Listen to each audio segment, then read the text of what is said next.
दहशत के पिटारे से एक डरावनी कहानी, जिसे मौत का खेल कहना ही सही होगा। एक ऐसा भूतिया खेल जिसमें कई लोगों ने मौत को गले लगा लिया। एक शहर के कोने में एक भूतिया घर था। उसकी दहशत की खबर से सभी शहरवासी परिचित थे। उस घर के आसपास कई एकड़ जमीनों तक कोई घर नहीं बना था। दरअसल उस घर के आसपास कोई रहना ही नहीं चाहता था। एक बार एक टेलीविजन सीरियल डायरेक्टर उसी भूतिया घर में एक लाइव रिकॉर्डिंग सीरियल शूट करने का मन बनाता है, जिसका नाम वह मौत का खेल रखता है।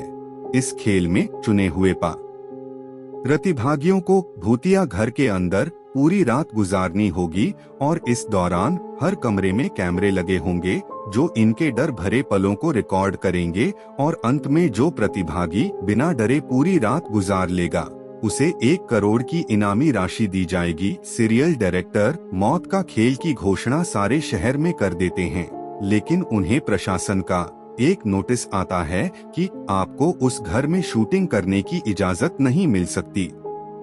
वह घर खतरे के दायरे में आता है। सीरियल डायरेक्टर बहुत नामी हस्ती था, इसलिए वह निजी तौर पर प्रतिभागियों की जिंदगी की सुरक्षा की गारंटी ले लेता है, और कुछ शर्तों को लागू करने के बाद प्रशासन से उस भूतिया घर में सीरियल रिकॉर्ड करने की मंजूरी मिल जाती है, जिसके लिए उसे 2 गुने पैसे खर्च करने पड़ते हैं।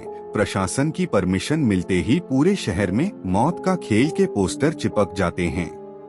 मौत का खेल शहर में होने वाला था, लेकिन लोगों में उत्साह से ज्यादा दहशत भरी हुई थी। पूरे शहर को यकीन था कि इस प्रोग्राम में हिस्सा लेने वाले लोग जिंदा नहीं बचेंगे, लेकिन ये दुनिया तरह तरह की इंसानों से भरी है। उस प्रोग्राम में इनाम की लालच में कुछ लोग हिस्सा लेने पहुंचते हैं। सभी प्रतिभागियों को उनके नंबर दिए जाते हैं और साथ ही उनके हाथ में एक इलेक्ट्रिक ब्रेसलेट बांधा जाता है। यदि उन्हें डर लगे तो वह उसमें लगी बटनों को दबाकर इस प्रोग्राम से बाहर आ सकते हैं। प्रतिभागियों में 12 लड़के और 3 लड़कियां होती हैं।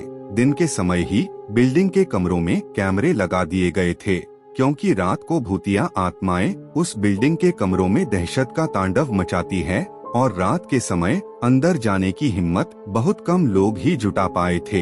एक एक करके सभी प्रतिभागी अंदर चले जाते हैं। सभी अपने नंबर के हिसाब से अपने कमरे को चुनते हैं, और अंदर जाते ही सभी को अंदर से ताला लगाकर चाबी बाहर फेंकनी होती है। दरवाजे का ताला इलेक्ट्रॉनिक बनाया गया था।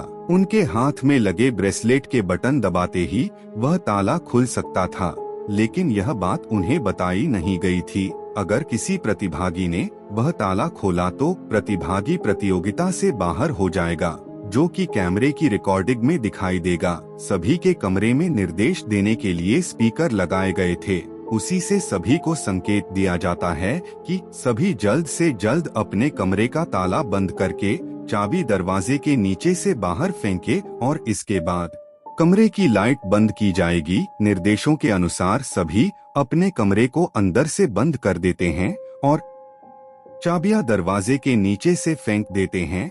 कैमरे नाइट मोड रिकॉर्डिंग के अनुरूप लगाए गए थे, इसलिए भले ही प्रतिभागियों के कमरे में अंधेरा हो, लेकिन दर्शकों को टेलीविजन स्क्रीन में सब कुछ नजर आ रहा होता है।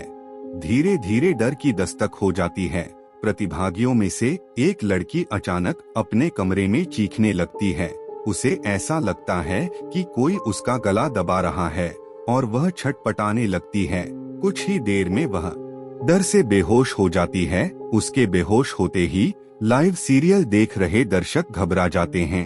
अचानक एक एक करके सभी प्रतिभागियों पर भूतिया हमले होने लगते हैं, लेकिन ताज्जुब की बात तो यह थी कि सभी प्रतिभागी अपने आप को स्वयं ही नुकसान पहुंचा रहे थे। कैमरे की रिकॉर्डिंग में साफ साफ नजर आ रहा था, कोई अपने चेहरे पर खरोंच रहा था तो कोई अपना गला दबा रहा था, और कई तो अपना सर भी दीवार से मारकर घायल कर रहे थे। दर्शकों का डर बिल्डिंग के नजदीक सरकारी अधिकारी पहुंच जाते हैं, क्योंकि प्रोग्राम को प्रशासन की शर्तों के अनुरूप रिकॉर्ड करने की परमिशन दी गई थी।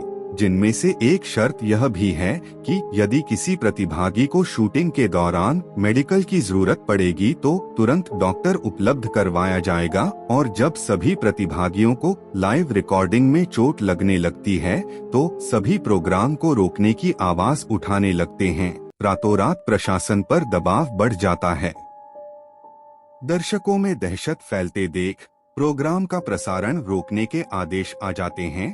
तुरंत प्रोग्राम का टेलीकास्ट रुक जाता है और अब जद्दोजहद होने लगती है।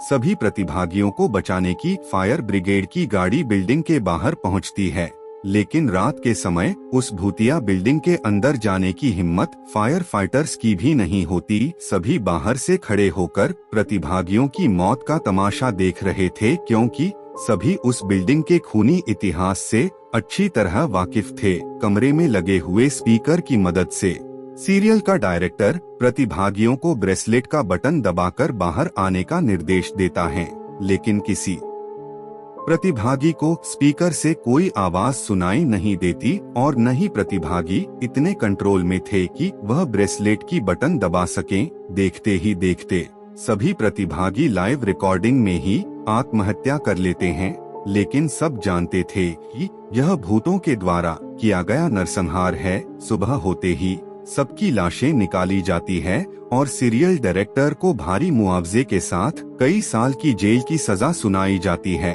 और उस बिल्डिंग को हमेशा के लिए नो विजिट जोन घोषित कर दिया जाता है, और इसी के साथ यह कहानी समाप्त हो जाती है। बिल्डिंग के नजदीक सरकारी अधिकारी पहुंच जाते हैं, क्योंकि प्रोग्राम को प्रशासन की शर्तों के अनुरूप रिकॉर्ड करने की परमिशन दी गई थी, जिनमें से एक शर्त यह भी है कि यदि किसी प्रतिभागी को शूटिंग